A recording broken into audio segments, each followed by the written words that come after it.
बिस्मिल्लाहिर्रहमानिर्रहीम। अस्सलाम वालेकुम वरहमतुल्लाह। जैसे कि आपको इल्म है कि डॉक्टर आफिया की बहन डॉक्टर फौजिया और डॉक्टर आफिया के वकील क्लाइव स्मिथ इस वक्त वाशिंगटन में हैं और डॉक्टर आफिया की रिहाई को एक आखिरी पुश देना चाहते हैं। मैंने भी उनके साथ इस दौरे पे जाना था, लेकिन अमेरिका की प्रेजेंट डिपार्टमेंट ने इजाज़त नहीं दी, इसलिए इन वक्त पर मैं इस वफद से रह गया। अभी अभी डॉक्टर फौजिया ने वाशिंगटन से राब्ता करके मुझे केस की पेशरफ्त से आगाह किया है और एक अहम पैगाम दिया है।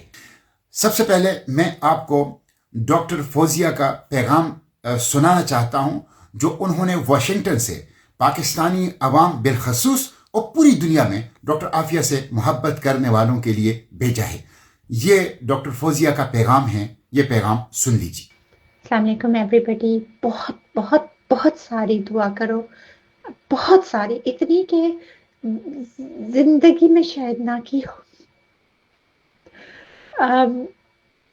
सबसे कहो ख़त्म कराओ, जहाँ भी हो सकते कुरान को पकड़ो। सब लोग प्लीज़ घर पे भी ख़त्म का अरेंजमेंट करा लें और ख़ुद भी पढ़ें।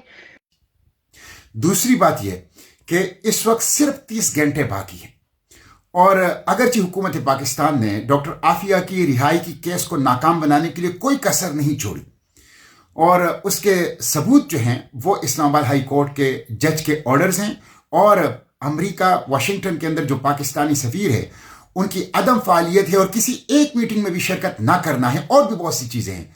लेकिन एक थोड़ी सी उम्मीद पैदा हो गई है। आइंदा 30 घंटों के लिए एक खिड़की खुल गई है, एक छोटा सा रोशनदान खुल गया है। उससे उम्मीद पैदा हो गई है कि 22 साल से अमेरिकी जेल में डॉक्टर आफिया हो सकता है रिहा हो जाए। इसलिए आइंदा 30 घंटे बहुत अहम हैं, इसमें ढेर सारी दुआएं भी कीजिए।